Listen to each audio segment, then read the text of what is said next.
doing a lot of writing. I just got off the phone before I sat down here with my partner, Ed Sanford. We've been getting together every Saturday with the hopes of, we started doing this thing before the COVID inception.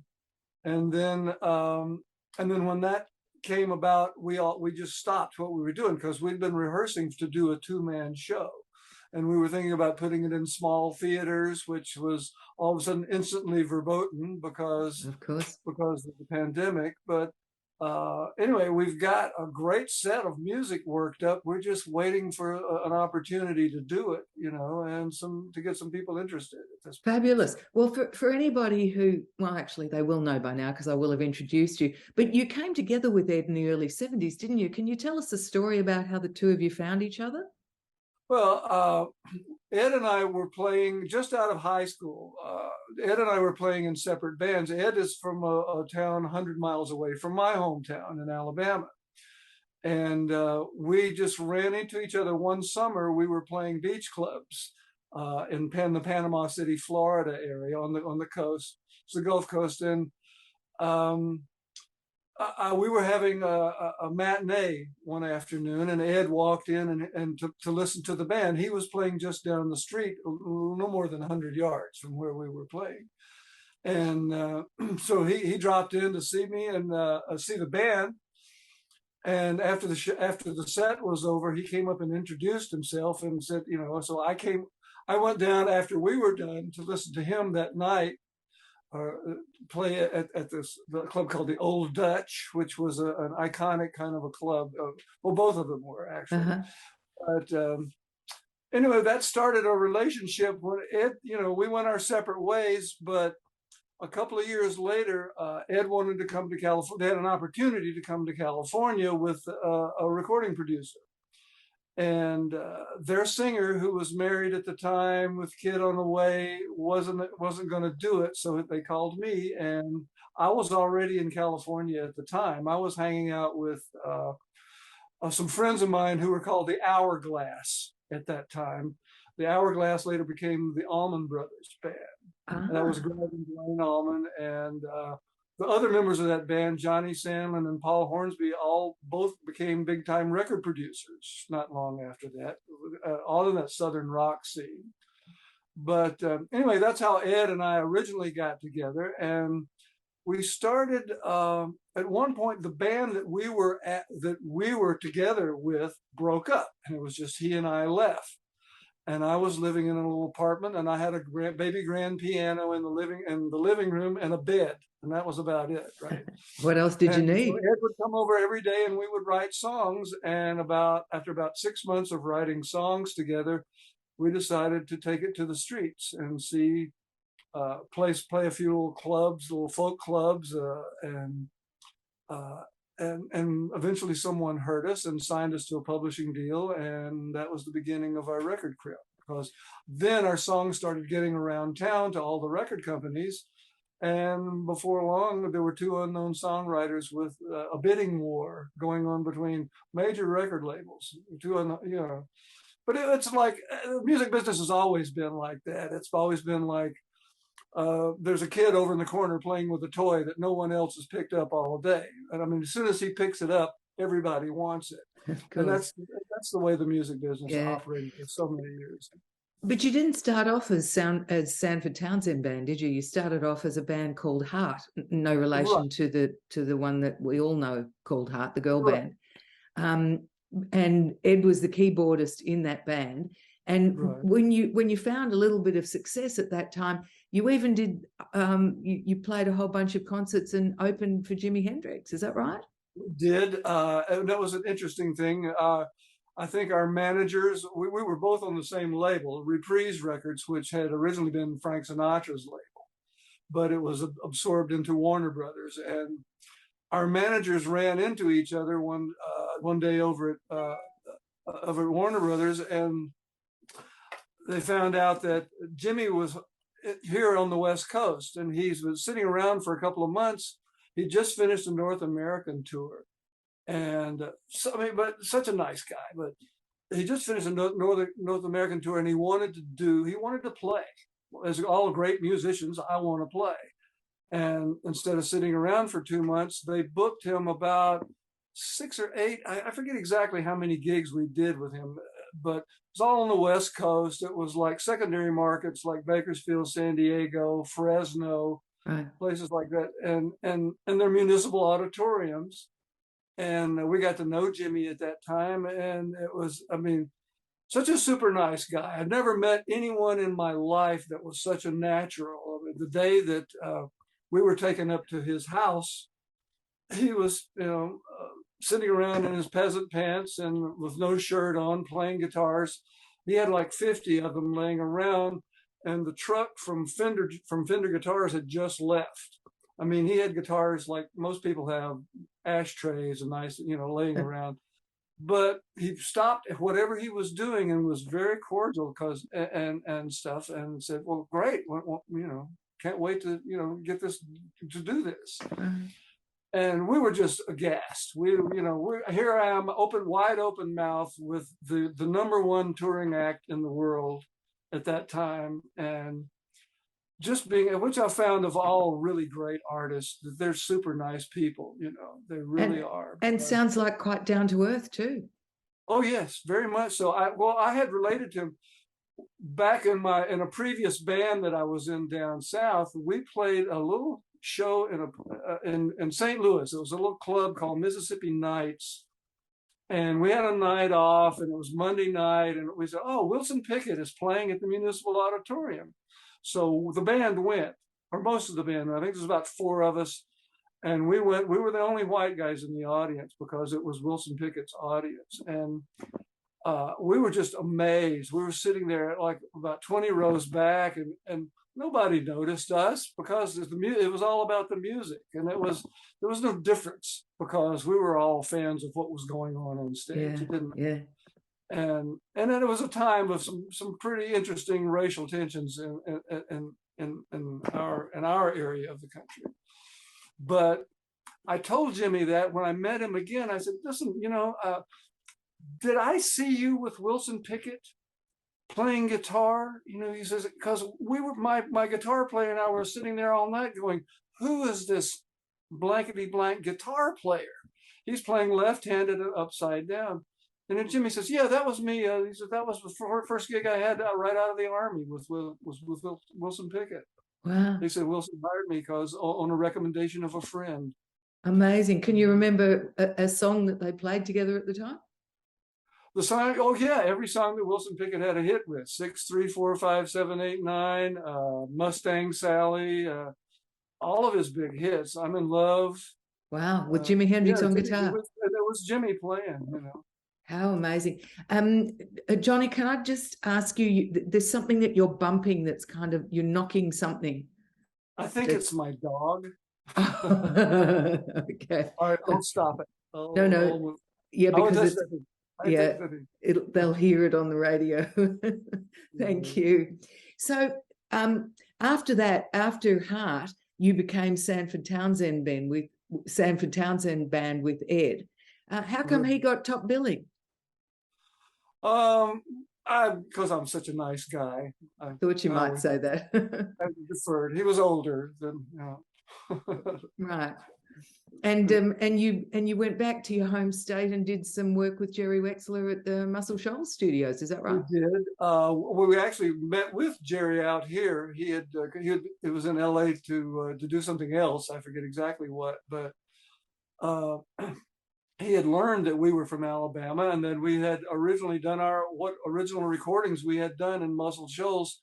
And so we had lunch with him one day with our manager, and he said that he said, "I love the music. I would like to record you." And we were the first band that he had ever recorded. He'd always worked with solo artists like Aretha Franklin, Ray Charles. He discovered Ray Charles, but I think after that it opened him up. He did Dire Straits after us. He produced them with their first big hits and stuff. So wow. Well, he was the stuff of such an interesting man. I mean, the guy is so iconic in the business. you know, I worship the guy. Yeah, I really did. He was the real deal, wasn't he? He was the stuff that top 10 hits were made of. Absolutely. But you know, the funny thing that I found out about him is that he couldn't read a note of music. He never played an instrument or anything, but he had these ears. He had these ears that he could hear things that he says, that's good and it will be successful. You know, I can make that successful. Right. Of course, he was right with you because, sorry, of course, he was right with you because he produced that classic hit that you guys had with Smoke from a Distant Fire, didn't he? Yes, he did.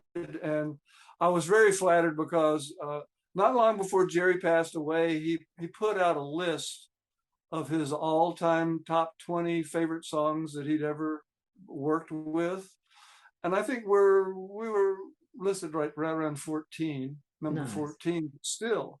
In Jerry Wexler's top 20, you know, I can handle that. I can handle that. Yeah, I bet you can. Tell me a little bit about Smoke from a Distant Fire. Who wrote it? What was it about? Give me some of the backstory. Well, it's an interesting way that it started. It was right at a time when Ed and I had written all these songs, and we had appointments. We were setting up appointments with publishers around town, and I went to Ed. Ed was living in an apartment down in the Fairfax area, and I always dropped by because he didn't have a car at the time. So I dropped by and I'd pick him up, and we'd go, you know, my little Volkswagen around town, around Hollywood to all these appointments. And I got there early one day, and Ed had been had trouble sleeping the night before because his roommate Stephen, who was the co-writer on Smoke from a Distant Fire, had been up playing classical guitar all night. And Stephen was one of these guys that if I can't be Bach, life isn't worth living. And he was obsessive about playing. He would sit with a music stand, all with a cup of coffee, and play all night. And Ed was just like, he comes in and he's just scattered. And he says, Stephen, he says, when are you going to stop playing that crap and write something that's going to make you some money? And so Stephen turned around, and he was making himself some more coffee at the time. He turned around, picked up his guitar, and he says, anybody can write that stuff. And he starts playing this riff. And I went, well, that's kind of nice. Why don't you, I said, come in the living room where the piano was. I said, play that one more time. Okay, this is A, okay, and B minor. That's very nice. We really like that riff.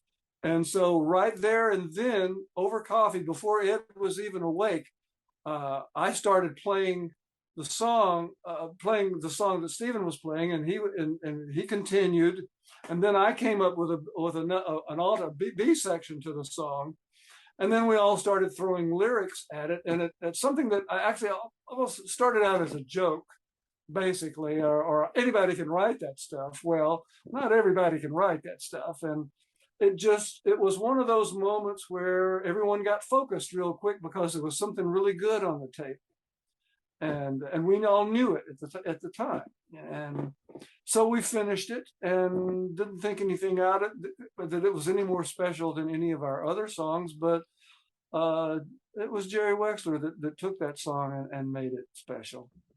It really was. It certainly was very special, wasn't it? It was top 10 material, and everyone was singing it. Certainly was, especially for us, you know. I bet. There are a lot of people that tell me that when you have a hit like that, it gets really difficult afterwards because you want to try and come up with something just as good that's going to reach the top of the charts just as high. Did you have that problem? Well, yeah, it's an obvious problem, and we didn't want to go. Everyone said you should write something similar, and I went, no, I don't think so. We wrote that. That one's been written. You know, let's do another one. So we wrote a lot of other songs, but it was just interesting how it all fell together and then kind of fell apart after a while, because Ed and I were on the cusp of a genre change within the industry. We were right on the heels of a lot of really good stuff that we related to and identified with. And I think not long after Smoke from a Distant Fire was a hit, the new wave and the punk generation of music came about. Warner Brothers actually opened up a separate wing of the record company to accommodate that. They signed the Sex Pistols, the B-52s, about four or five other groups at the time, and it was like, okay. And then the same month that our next record came out, it was the Fleetwood Mac, the big Fleetwood Mac album. I think it was the follow-up to the Rumors album came out. And we had been on the road with Fleetwood Mac for a year and a half. We were their opening act for a long time. But it was everybody at Warner Brothers was out shoveling Fleetwood Mac records onto the truck to take them off to the record stores. And we were kind of became yesterday's news, and Warner Brothers stuck with us for a while. We finished the second album, released that, and did a third album, but it was our time had passed. It was just that quick, and it's and we've had other successes. Not to say, well, I mean, we've written songs for other people. I was writing songs for Kenny Loggins, for Larry Carlton, and a lot of that. Sanford wrote a huge hit for with Michael McDonald called "I Keep Forgetting." It was a big hit for him, and I know that song. I didn't know he wrote that. Yeah, amazing. It's a funny story behind that, but I'll have to let Ed tell you that. Oh, I might have a chat with Ed if you could set that up for me. That'd be fabulous. But how did that feel for you, Johnny Townsend? When you must have felt like, oh, it's over. The time has passed, as you just said. How do you handle that? Well, you have to just realize that that's true of everything. Everything is fleeting in this life. I mean, relationships, how long do relationships last? How long do marriages last? How long do people's span of attention last over? I mean, even the greatest artists, I mean, who's huge? I don't even know who's huge right now, because, I mean, there's guys out there like Warren G that are selling millions of records, but he's one of the few rap guys that I know, or hip hop artists. It's interesting. I've had the conversation with others just in the last few weeks to say, who do you think that radio station DJs are going to be calling up and talking about in 50 years' time of the current artists? And we can't really think of many, maybe Taylor Swift, but there are not too many. The music is very different today than what it was then, and I think that everything old has become new again anyway. Right. Well, country music is really no longer country music anymore. There's no longer George Jones and the great American troubadours like Chris Christopherson, and I mean, crying out loud, Hank Williams, Merle Haggard, just people that their songs came right out of them. Yeah. Yeah. Nowadays, in places like Nashville, and they sit around like a bunch of lawyers and accountants sit around a big table deciding what songs the artists are going to record. So there are very few artists in the business anymore, and in the rap and the hip hop genre, there's you see like anywhere from 6 to 8 writers on each song. There's one person writes the groove, one person writes the beat, one person writes the verse, another guy writes the hook, and it's taken the art out of it. It's all it's almost like paint by numbers kind of a thing. It's like, we've got a picture of what a hit record should look like, and let's fill in these colors because these colors worked before. Yeah, I hear you. So when they talk about it interesting, I like a lot of it, but the stuff that I tend to like seems to come out of one person. The stuff that are really the songs that, because it tells me something about that person who's the artist. A lot of the stuff doesn't tell me anything about who's delivering this message. Who do you like today best? Pardon? Who do you like best today of today's artists? Ooh, put you on the spot there. You put me on the spot there, we'll just gloss over it. I don't need.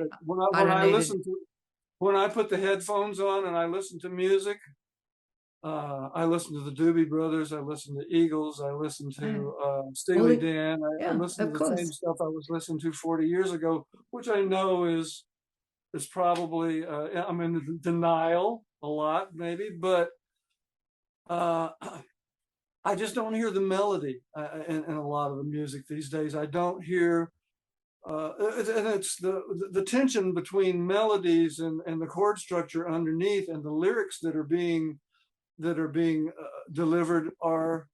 That's where the good stuff is. That's where all those three things, when they cross paths, they strike you and you go, wow, that's great. Oh, just last night I was walking my dog and listening to here's a Doobie Brothers song, Taking It to the Street.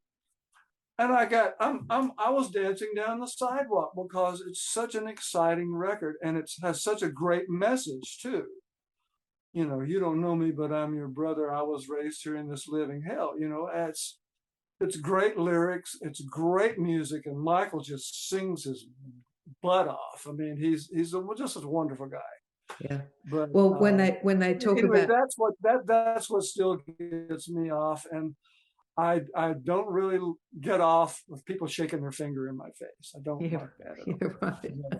I hear you. When they talk about the good old days of music, that's exactly what you're talking about, and that's exactly what I and my audience really love too. And it's come full circle. I mean, it's incredible for me to realize that many of my followers on Spotify, I mean, my audience is pitched at over 50s, at baby boomers that grew up with this music.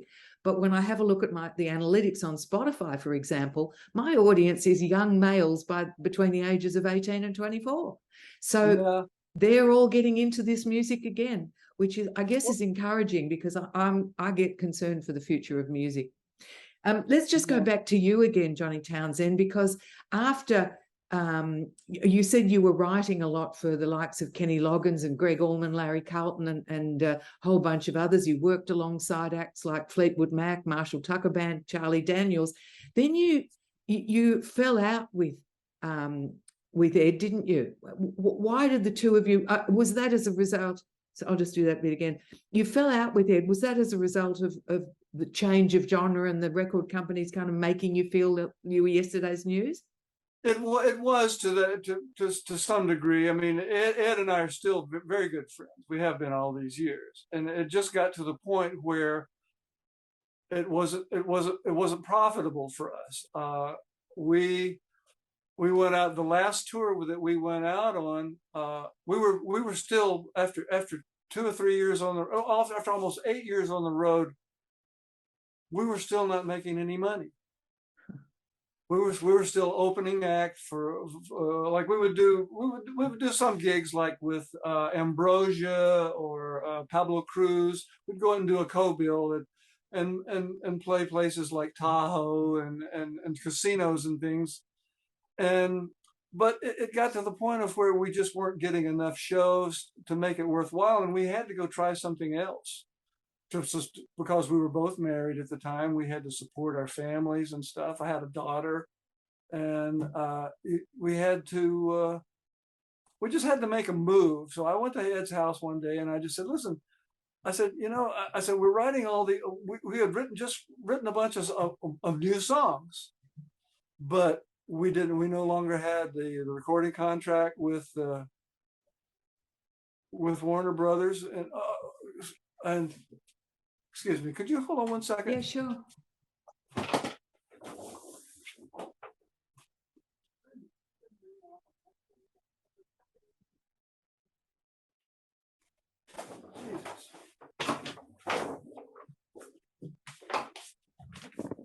I'm sorry. Not a problem at all. You had written, as we said, you'd written a whole lot of songs for a lot of well-known artists, and you continued writing during that time. Can you point us to which one would you say was your favorite of all those ones? Of people that I co-wrote with, probably I really enjoyed writing with Larry Carlton because he's such a fabulous musician. He's played on most of my favorite records, played a lot of the Steely Dan things, but I enjoyed. I still you enjoyed them all. The songs. But the song you did, It was something that was magic. It always worked, and apparently it still does. Yeah. The song you wrote for Larry Carlton was called what? One called The Magician and another one called In My Blood. We'll have a listen to that one On now. his Lightning Strikes Twice album. Awesome. After that, you started doing some solo work, didn't you? I did, and a lot of commercials too. A lot of commercials. I sang a lot of commercials and wrote a few, and those were very lucrative at the time. So I was able to maintain a presence in the music industry by not actually being in the music industry, and because of that. And does that continue to this day? Well, that's something else that changed. It's with the advent of Pro Tools. When Pro Tools came along, I mean, the producers that I used to work with for in the film and TV and the commercial industry, they would get these huge budgets for from these ad agencies that would say, okay, here's $40,000, make me a Taco Bell commercial. It was some of the ones I did Buick and Levi's. I did a couple of Levi's ads and stuff, but it was like, and they were fun, but it's not really art. It's another thing where something was just like, you fit something and paint it by numbers. But I enjoyed working with the people. But with the advent of Pro Tools, every kid on the block now has Pro Tools, and so instead of the big budgets, they can give some kid $1,000 and say and get the same kind of product, maybe not the same level of product, but the same, achieves the same end for a lot less money, and bam, overnight that changed too. So seen a lot of changes, haven't you? Yeah, well, I still get royalties. There's a very nice. You've got to be grateful for that. In the early 90s, you joined Greg Allman and his band for a bit. You toured with them for several years. And then you started the Townsend Band with the Allman Brothers guitarist Dan Toller and his brother David Toller. What was that like? Oh, it was fun. It was really fun. I'd known Greg and Dwayne Allman since our days. Remember, I told you the story about playing with Wilson Pickett? Well, that same band, when we were playing like in Florida, we met Greg and Dwayne were playing in a little club. They were like 15 and 16 years old, playing on fake IDs in bars. And we walked in one night and went again, who is this guitar player? And the singer was just wonderful, Greg. And so we became friends with them, and because they lived in the South and they were always touring and driving through, my hometown was a university town, which was always a lot of parties, a lot of this and that, which our lower level bands would play fraternity parties and all manner of gigs are centered around the university, basically, and the activities. But so they would come through, and over the years, we just became very good friends. And when they went to California, within months, they had a recording deal with Liberty Records, I think, and the name of the band was the Hourglass. And but they were being produced. They weren't writing. They weren't doing what they really wanted to do. They were doing Carole King songs that the producer would bring them to record. And they recorded them beautifully, and Greg sang the heck out. And if you look for a song called No Easy Way Down, which is a Carole King song with the Hourglass doing it, it's probably on YouTube. Yeah, I'll find it. It's a great song. And you go, wow, this is great. But it wasn't what they wanted to do. It wasn't the blues. Dwayne had become obsessed with after seeing Jesse Ed Davis, Dwayne had become obsessed with playing slide guitar. And so they had to go through a growth spurt with that while they were like, okay, Dwayne, have you got that yet? And so what you're telling sounded pretty bad at first, right? So what you're telling me is by the time you got on the road with them through the 90s and 2000s, they had the opportunity to do exactly what they wanted to do. Absolutely, because Dwayne went back and he slept in his car for several days outside Muscle Shoals or Fame Studios in Muscle Shoals, Alabama, trying to get a gig, hoping somebody would hire him. And as soon as somebody found out who he was and how well he could play, they were bringing him in the studio on Wilson Pickett's. He played on Wilson Pickett's "Hey Jude." He played on some Aretha Franklin stuff, and started to get a name for him. And everybody said, "Wow, this guy's really through the roof. Let's put some people behind him." So I think some people in Muscle Shoals. Hey, this is my little dog. She's a corgi. That's the bumping you've been here. So, got it. Bye-bye. Anyway, but they put a band together behind Dwayne, starting with Johnny Johnson, the drummer, and they called up Phil Walden in Macon, Georgia, and said, "Would you manage this guy and this band and help him finish putting this band together?" And so by the time they started playing, Dwayne found Butch Trucks and Barry Oakley to fill out the thing. And Greg, we were living here in Studio City in California for a while, and Greg was sleeping on our couch because he was doing nothing at the time either, of the band that we came to California with. So so it gets to a point where Dwayne says, "There's only one singer for this band, and that's my brother." So we helped Greg pack, put him on the road, took him to the airport to go back to Macon, and the rest of that is history. So. Oh wow! But amazing. During that whole little era, there was like about a 6 or 8 month era where he was 60. We had a little rehearsal room that was a converted garage with egg cartons pasted to the walls, and Greg and I would sit out there at night and write songs. I learned how to write songs from Greg Allman, and I went, wow, he wrote.